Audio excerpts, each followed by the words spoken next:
Pada modul kali ini kita akan membahas mengenai I/O buffering, shell, dan standard input-output. Nanti kita akan membahas beberapa terminologi dan mekanisme cara penggunaan buffer di dalam kernel sistem operasi. Oke, jadi yang sebelumnya sudah pernah kita pelajari, ya. Sebelumnya kita sudah mempelajari mengenai make, process creation, dan system limits pada modul sebelumnya. Pada modul kali ini kita akan coba untuk membahas mengenai standard input-output, I/O buffering, dan shell. Ya. Jadi nanti kita akan mencoba menggali lebih dalam di modul ini bagaimana buffering, bagaimana standard input-output diimplementasi, dan kita akan memperkenalkan apa itu shell. Walaupun shell itu sudah kita gunakan dalam proses kita memberikan komen-komen ke dalam VirtualBox yang sudah kalian konfigurasi. Oke, jadi sebelumnya kalian sudah mempelajari mengenai namanya fork, ya. Di sini ada beberapa hal yang menjadi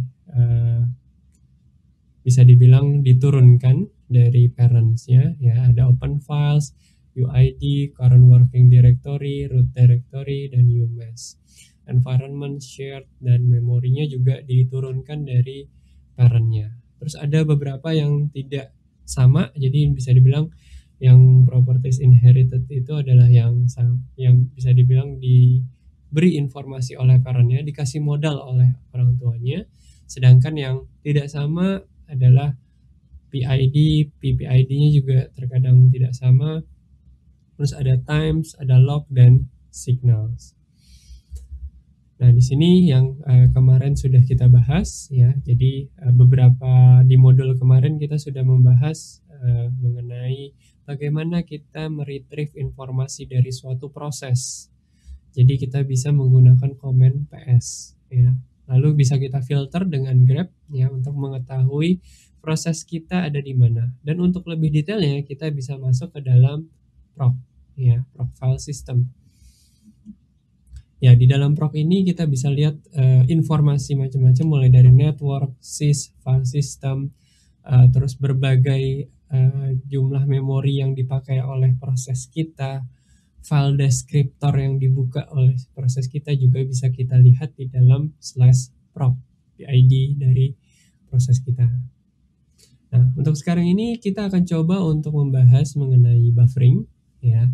Jadi mekanisme buffering merupakan salah satu mekanisme yang cukup penting karena pada sistem operasi buffering itu digunakan sebagai tempat sementara, ya, agar proses dari pertukaran data bisa terjadi lebih efisien dibanding harus directly ditransfer, misalnya dari prosesor ke hard disk atau dari memori ke hard disk. Itu dibanding harus transfer secara langsung, alangkah lebih baiknya kita menggunakan buffer. Jadi lebih banyak diatur daripada kalau misalnya tidak menggunakan buffer, maka agak kurang efisien karena harus satu apalagi kalau kita melakukan writing ke dalam disk.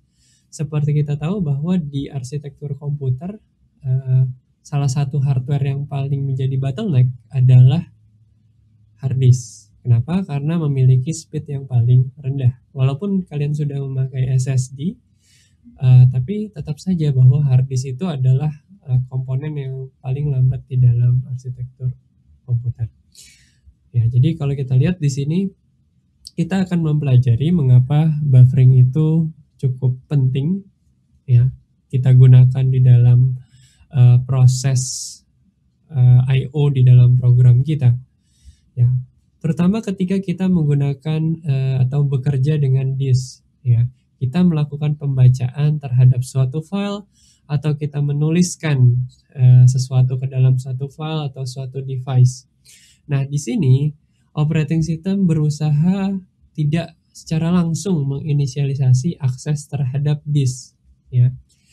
Jadi daripada dia langsung mengakses ke dalam disk, dia lebih baik melakukan mekanisme yang namanya mengkopikan data dari user space buffer ke dalam kernel buffer. Jadi sebenarnya proses kita melakukan writing ke dalam disk atau proses kita melakukan reading dari disk atau reading dari device, karena kita ngomongin universality of I/O, bukan hanya dari disk saja, itu sebenarnya kita mengkopikan data antara user space ke dalam kernel space atau dari kernel space ke user space. Jadi proses copy data inilah yang membutuhkan buffer. Ya, bayangkan kalau kalian harus menuliskan file tanpa menggunakan buffer. Kalian harus menuliskan 1 byte ke dalam disk, yang mana itu harus diulang beberapa kali untuk mengakses ke dalam disk. Jadi bayangannya adalah dibandingkan kita menggunakan 1000 kali melakukan, misalnya kita ingin melakukan writing sebanyak 1000 byte, dibanding kita melakukan 1000 kali writing ke dalam disk, alangkah lebih baiknya jika kita melakukan 1 kali kita writing dengan sebanyak 1000 byte. Hal ini jauh lebih efisien karena kita tahu bahwa mengakses ke dalam disk itu merupakan cara yang paling lambat, karena seperti kita tahu bahwa disk memiliki kecepatan yang cukup lambat dibandingkan komponen-komponen komputer lain di dalam sistem komputer kita, seperti memori. Di situ sangat memiliki kecepatan yang cukup tinggi dibandingkan dengan disk. Jadi di sini dibandingkan kita harus berkali-kali melakukan writing ke dalam disk, lebih baik kita 1 kali saja, ya.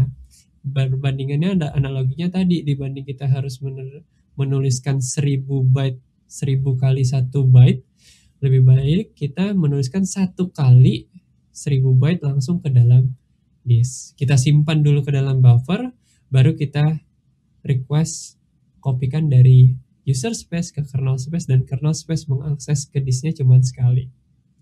Hal itu jauh lebih efisien dibanding kita harus menuliskan sebanyak 1000 kali dalam 1 byte.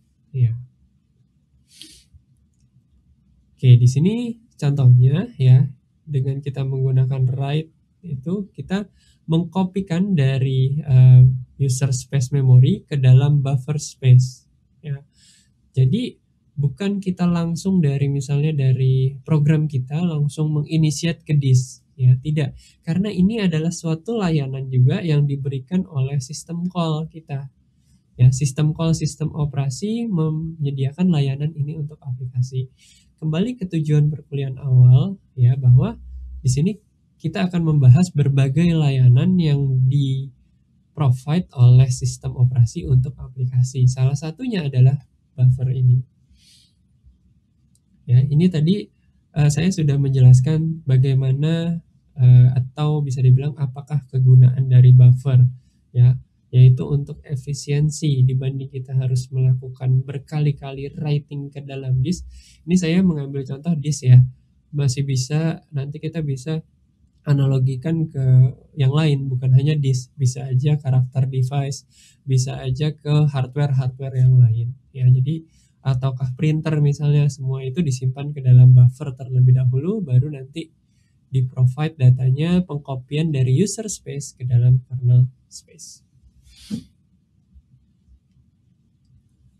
Nah, di sini ada beberapa file descriptor yang biasa digunakan. Pertama, kita melakukan open, ya.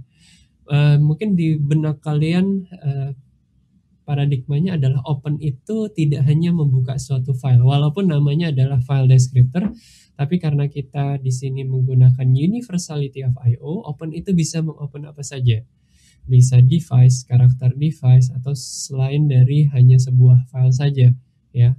Salah satunya file karena di sana ada di hard disk, ya. Tapi open ini bisa macam-macam, bukan hanya terhadap satu file. Lalu di sini dalam kasus ini memang kita menggunakan file ya untuk buffering. Terus ada set buff, ya. Kita set buffering mode-nya pada stdio_stream standard input output.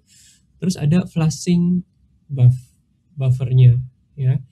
Jadi di sini fungsi-fungsi ini merupakan fungsi-fungsi yang disediakan oleh sistem call.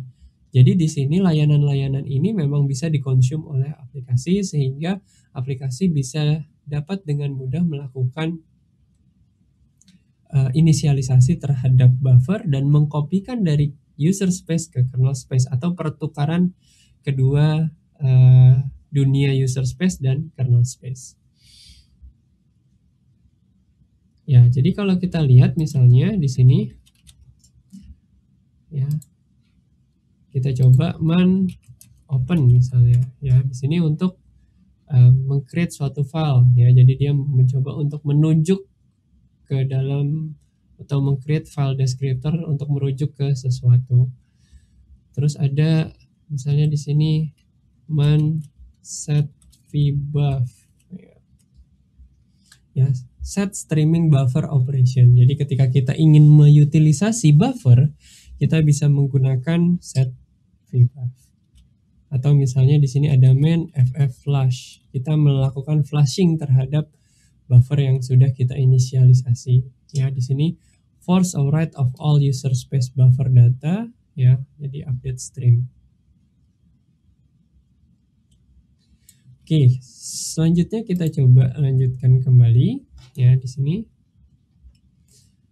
Nah, di sini biasanya standar input output diinisialisasi dengan include stdio.h. Ya, biasanya kita initiate di paling atas, ya, untuk standar input output. Nah, di sini beberapa implementasi dari stdio tersebut. Oke, nanti kita juga akan menyentuh yang namanya standard input, standard output, dan standard R yang merupakan file descriptor yang biasanya memang diimplementasi untuk penggunaan proses jika ingin mengakses terhadap suatu device atau suatu file.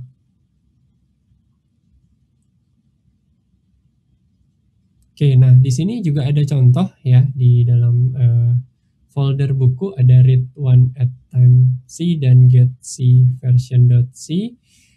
Nanti kita akan coba untuk visit ke dalam folder tersebut dan kita coba programnya. Ya, jadi kalau kita lihat di sini ada dua function, ada read dan get c. Dua-duanya kita bisa lihat di man, ya. Jadi misalnya kita ketik man read, ya, jadi kita mau mencoba meread terhadap sesuatu dari suatu file descriptor atau man get c. Dua-duanya merupakan salah satu cara kita untuk mengambil atau membaca suatu file descriptor. Namun di sini ada dua perbedaan, di mana read itu terdapat yang namanya context switch, di mana context switch ini perpindahan dari user space ke kernel space. Jadi dia setiap kali ngebaca itu ada perpindahan context switch sehingga membuat dia menjadi lebih lambat dibandingkan dengan get c, ya. Karena di sini get c melakukan perubahan dari user space ke kernel space ketika buffernya sudah penuh saja. Ya, jadi perbedaan inilah yang membuat kenapa read menjadi lebih lambat dibandingkan dengan get c. Ya, itulah caranya. Jadi terdapat beberapa sistem call, namun sistem call tersebut ada yang memang berguna untuk melakukan context switch secara cepat, yaitu read, dan ada juga get c di mana dia akan melakukan switch ketika kernel buffernya terisi penuh.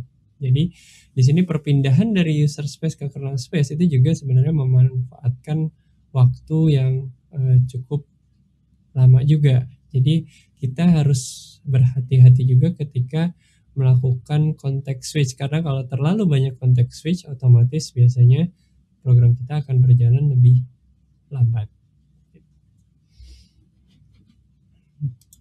Oke, berikutnya kita akan coba lanjut lagi, ya. Di sini ada beberapa eksperimen yang akan kita lakukan, ya. Kita akan coba untuk melihat penggunaan size buffer, ya. Jadi ketika kita mencoba, nanti kita akan mencoba beberapa size buffer di sini, di mana kita ingin meride misalnya nanti kita ingin write 100 MB ya. 100 MB dengan buffer size yang berbeda-beda. Nanti kita coba uji mana buffer size yang paling cepat ya. Oke, kalau kita lihat di sini ya, coba kita lihat.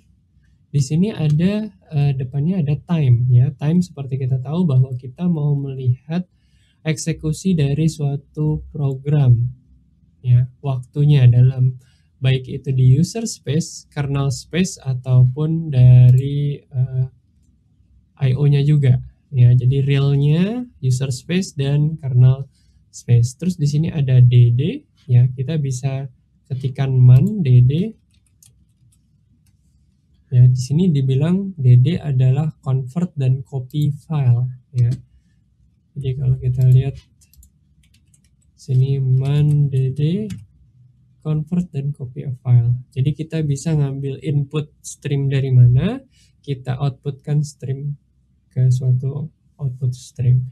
Ya mirip seperti copy dan paste kalau di dalam folder, tapi ini bukan hanya DD untuk copy and paste. Kita bisa meng-create suatu image file dari sini, kita bisa mengcopy dari satu disk atau file system, dari inputnya dari disk atau file system dan outputnya berupa image. Itu bisa kita lakukan menggunakan command DD.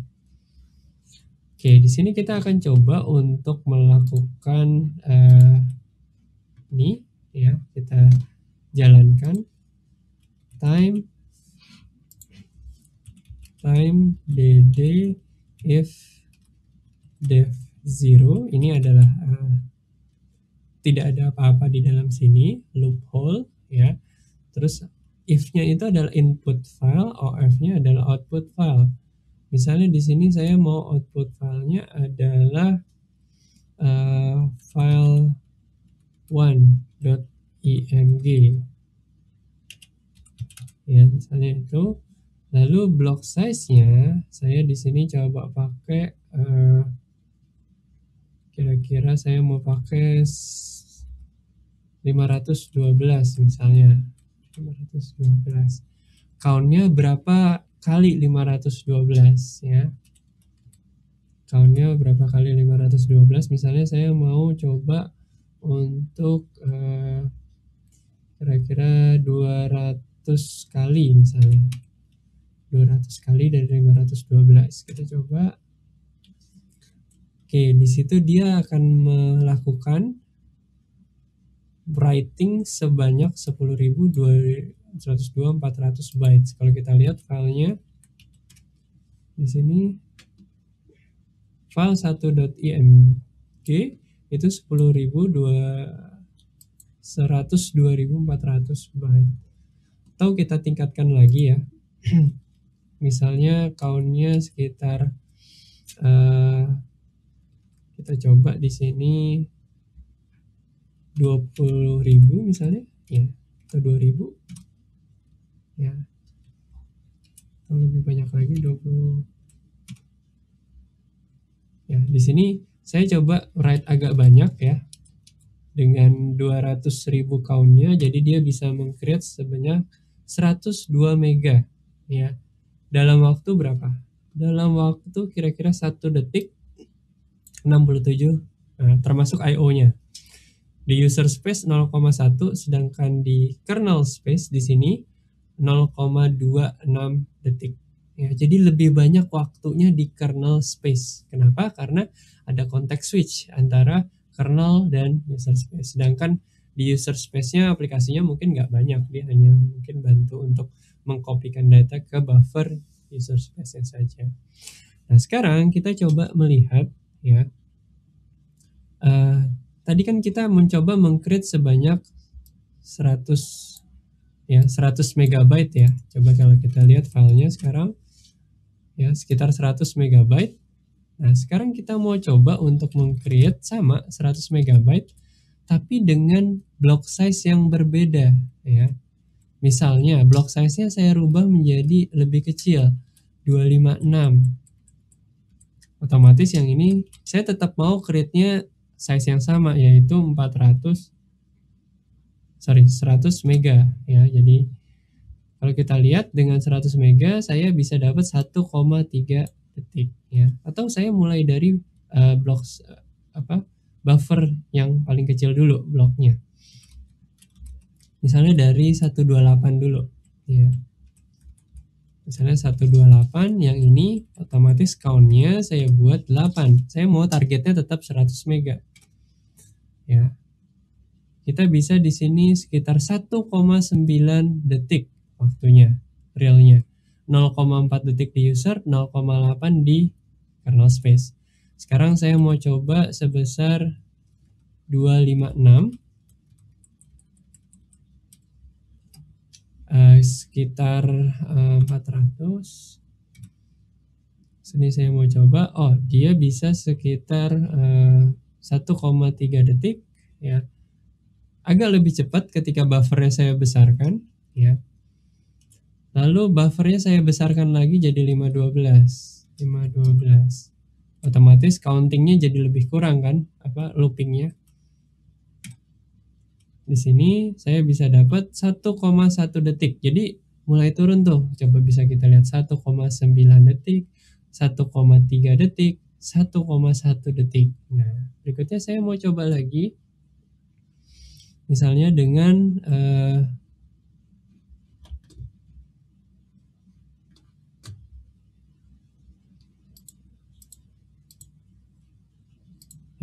dengan count yang lebih kecil.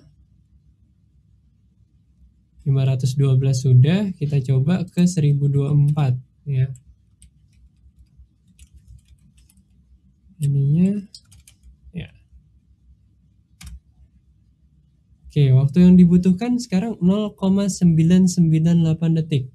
Menurut kalian ada perubahan nggak ketika saya mencoba untuk meningkatkan jumlah buffer size saya? Ternyata waktu untuk melakukan input dan output antara buffer dan kernel space ternyata ada peningkatan loh. Peningkatan di sini artinya waktunya makin cepat ya. Jadi makin cepat kan makin bagus gitu. Nah, di sini saya coba lagi, saya tingkatkan jadi 2056 misalnya. 56, count-nya saya kecilkan jadi sekitar 50.000 ya. Oke. Sini, oh ternyata lebih kecil lagi dari 0,998 jadi 0,887 detik. Ya, percobaan ini mungkin nggak secara konsisten dia akan kecil terus. Terutama kalau kalian menggunakan VirtualBox itu mungkin agak bervariasi. Jadi setiap kali kalian mencoba itu cobanya 1 kali atau 2 kali atau 3 kali untuk satu skenario. Lalu saya coba tingkatkan lagi misalnya 4096. Di sini 4096. Di sini saya ubah jadi 25 ya. Oke, kalau saya coba tingkatkan lagi, oh dia berkurang lagi ternyata 0,76 detik ya. Saya coba lagi di sini dengan block size yang misalnya 8000 ya, 8000 ya, misalnya 8000 yang di sininya sekitar 125 ya.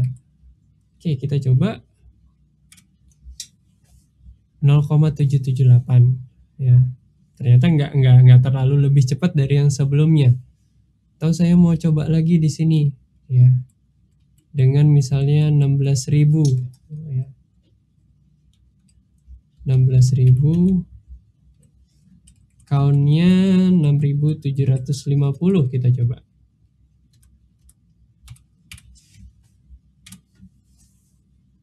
Oke, 0,8 juga. Jadi setelah kita lihat dari percobaan ini, saya mencoba dari byte yang paling kecil ya, dari yang 128 ya, tadinya 256, cuma saya coba kecilkan lagi. Iterasinya banyak ya. Itu sekitar 1,9 detik. Terus saya tingkatkan block size-nya jadi 256 di sini. Lalu dia bisa menghasilkan sekitar 1,3 detik. Lalu 512 dia bisa menghasilkan sekitar 1,1 detik. Saya tingkatkan lagi 1024, oh ternyata lebih kecil. Saya tingkatkan lagi 2056, oh ternyata lebih kecil, 0,88 detik. Saya tingkatkan lagi ke 4096, ternyata juga jauh lebih agak kecil juga, 0,76 detik. Kan lumayan signifikan kan kalau dari 1,9 detik ke 0,7 detik itu udah beda 1 detik sendiri ya. Ya kalau misalnya di dunia nyata mungkin nggak terlalu cepat, tapi kalau kita ngomongin di komputasi itu sebenarnya hitungannya lebih ke millisecond ya. Ini juga sudah peningkatan yang cukup cepat ya. Jadi 0,7 detik. Namun ada hal yang mungkin kita perlu aware di sini ketika saya tingkatkan jadi 8000 di sini. Ya di sini itu waktunya ya nggak jauh-jauh beda dari yang 4000 ya. Terus di sini juga sama ya. Ya, jadi waktunya nggak terlalu jauh beda kalau kita terlalu besar buffer size-nya. Ya, alasannya kenapa? Ya, jadi kalau kita lihat dari tabel ini, kita bisa lihat bahwa ketika di atas 4096 ya seperti 16000 buffer size-nya, di situ waktu yang diperoleh tidak cukup signifikan ya waktunya, hampir sama dengan 4096. Karena di sini effort yang digunakan untuk melakukan context switch dari user space buffer ke dalam kernel space buffer itu cukup besar. Oleh karena jadi waktu yang dibutuhkannya juga cukup lama. Sehingga walaupun dia buffernya besar, tapi bisa dibilang effortnya juga cukup besar. Ya.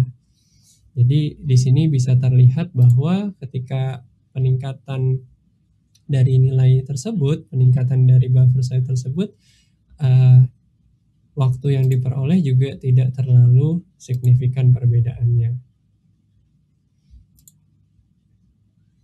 Ya, jadi di sini bisa dibilang waktu untuk mengcopy data dari user space ke kernel space dan melakukan disk I/O itu juga cukup besar. Ya. Dan di sini juga 4096 itu adalah bisa dibilang jumlah page table itu senilai itu, yaitu 4096, yaitu virtual memory itu dibagi setiap page table adalah 4096. Oke, berikutnya kita coba untuk jalan kembali ya. Ini juga sama, ada implementasinya di dalam program source code buku. Kalian bisa mencobanya, cuman kalau kalian mau pakai DD juga boleh, itu jauh lebih convenient karena kita langsung mengeksekusi pemanggilan tersebut ke dalam program kita. Kalau ini kan perlu dikompilasi dan perlu kalian execute.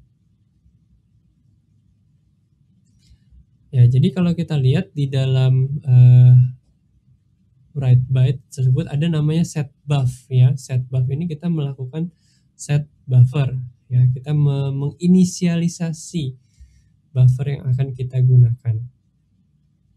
Ya. Dan ada beberapa mode di dalam set buff tersebut. Jadi kalau kita lihat di sini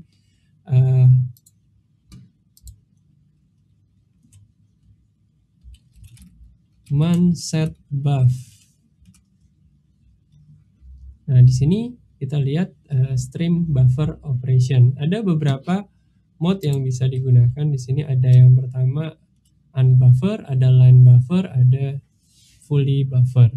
Ya, jadi ini beberapa option yang bisa kita gunakan tergantung kebutuhan kita.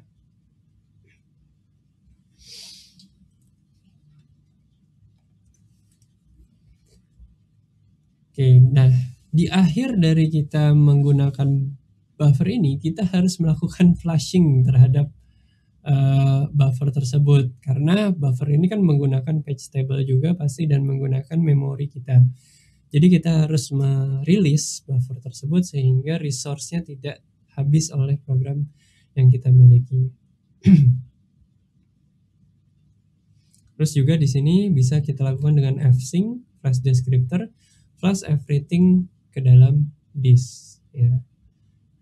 Nah berikutnya Setelah kita mencoba tadi apa itu buffering, di sini saya akan coba untuk mereview kembali, mereview ulang ya, apa itu buffer ya. Jadi kalau kita lihat dari bagian ini ya, ketika kita menjalankan suatu program yang bisa dibilang mengutilisasi buffer di sana, kita mencoba pertama adalah melakukan inisialisasi variabel terlebih dahulu, ngambil dari standar input output library ya.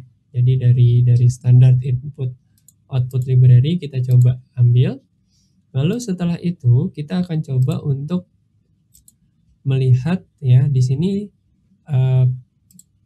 program dari Studio Library itu akan menginvoke, bahasanya di sini invoke itu adalah mengeksekusi sistem call write ya, misalnya kita ingin melakukan write, namun data kita udah kita simpan terlebih dahulu di dalam buffer, di dalam Studio buffer. Jadi data kita sudah terkumpul di dalam Studio buffer, barulah kita menginvoke write ke dalam IO system call. Jadi di dalam IO system call ini kita menginvoke write. Lalu ketika kita menginvoke write system call, jadi dia melakukan transfer data dari Studio buffer, user space buffer ke dalam kernel space buffer. Inilah yang dinamakan sebagai pertukaran data antara kernel space dengan user space. Jadi transisi yang di garis yang ini, garis yang hitam ini merupakan transisi dari perubahan dari data yang ada di kernel space buffer ke dari user space buffer ke dalam kernel space buffer. Nah, setelah sampai di kernel space buffer, maka dia akan menginitiate this access. Nah, gitu. Jadi saya coba ulang kembali prosesnya mulai dari yang paling awal. Jadi ketika kita ingin melakukan writing terhadap suatu data, kita mendefine dulu library calls-nya. Lalu library calls tersebut kita coba untuk invoke system call yang namanya write, tapi pada saat itu juga kita udah memasukkan data-data kita ke dalam buffernya, masih di dalam posisi user space buffer. Setelah sudah terisi buffer kita, barulah library call kita memanggil write. Nah, di invoke write, data-data yang kita sudah penuhi di dalam user space buffer tersebut akan ditransfer ke dalam kernel space buffer. Nah, di dalam kernel space buffer tersebut, lalu setelah diterima, maka kernel akan menginisialisasi akses ke dalam disk. Jadi proses tersebut merupakan proses yang kita lakukan ketika kita menggunakan buffer.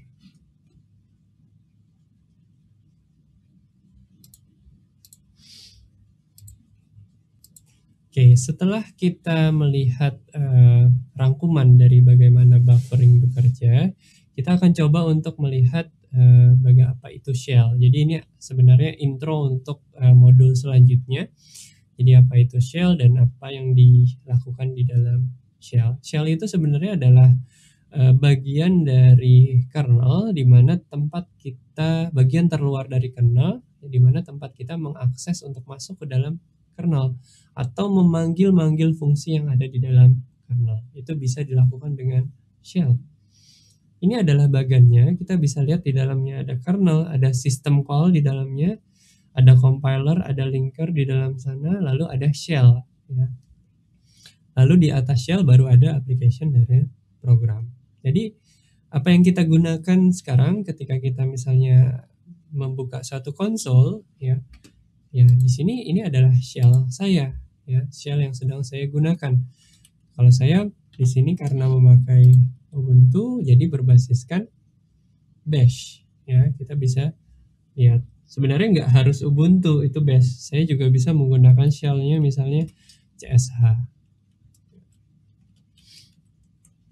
Jadi itu shell itu bisa macam-macam, tapi itu adalah lapisan di mana dia melapisi bagian di bawahnya berupa assembler, terus ada kompilator, di sini ada system call dan ada kernel.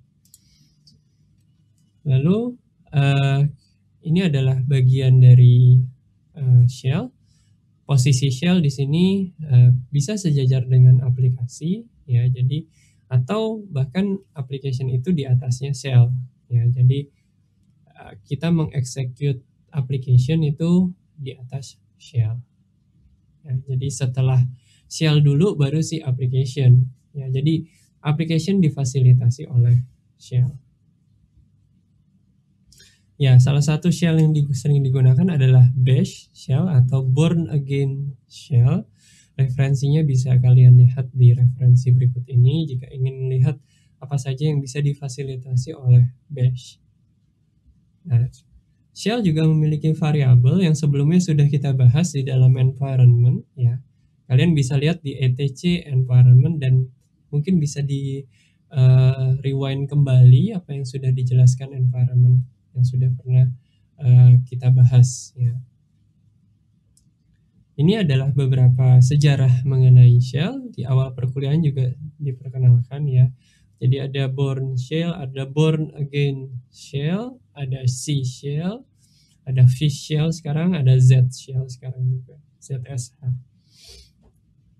Oke, jadi untuk modul mengenai prop, mengenai buffer dan mengenai shell sampai di sini dulu ya. Terima kasih atas perhatiannya. Mudah-mudahan apa yang saya jelaskan dapat berguna bagi kalian. Terima kasih.